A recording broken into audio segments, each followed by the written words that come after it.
Pondok itu tempat kudet, nggak ikut perkembangan zaman, tempat pembodohan, tempat ketertinggalan. Katanya sih begitu. Ternyata bro, justru pondok itu menghindari yang namanya situasi apokaliptik teknologi. Ini bukan lebay. Filosof Jerman Hans Jonas yang hidup pada tahun 1903 sampai 1993 mengatakan ada bahaya besar yang sering kita anggap remeh. Apa itu? Bahaya besar yang lahir dari teknologi itu sendiri. Apokaliptik itu situasinya kayak kiamat, bukan kiamat beneran ya. Kalau kiamat beneran, ngaku aja gitu belum siap. Sholat masih bolong, dosa mingguan masih langganan.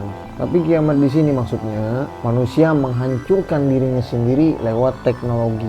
Dulu ilmu itu kekuatan. Sekarang is Google. Nggak tahu apa-apa tinggal tanya, "Mbah, tolong carikan dong."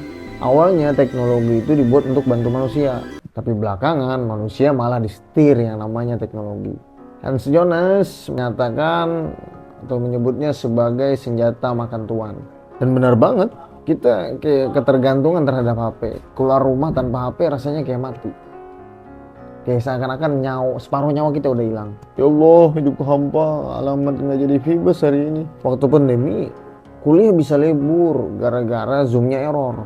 Nah, ini siapa yang ngatur? Dan makin kesini, manusia makin nggak penting. Mesin tanam padi gantiin para petani, gantiin para guru. YouTube gantiin guru, TikTok gantiin dosen, AI gantiin penulis. Tinggal tunggu waktu. Kucing tetangga pun mungkin jadi robot.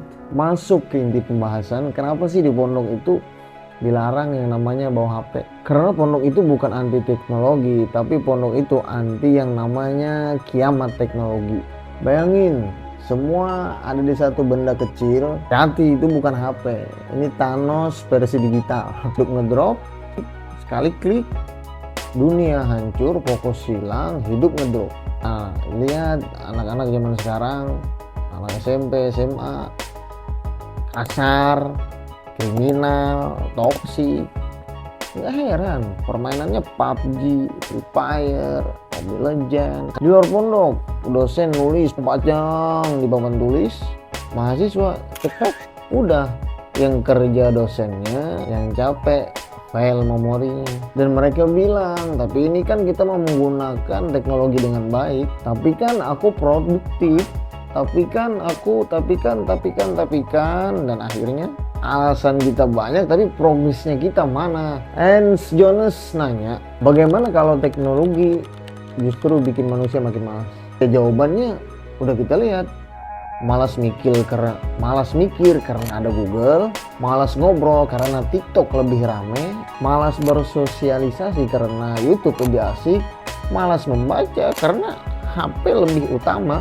Lama-lama kita menjadi makhluk asosial. Makanya wahai para santri, jangan ngeluh dulu kalau kita dilarang bawa HP. Pondok bukan mau ngurung kalian, pondok cuma nyelamatin kita dari yang namanya kiamat digital. Yang bahkan kita sendiri belum sadar datangnya dari mana.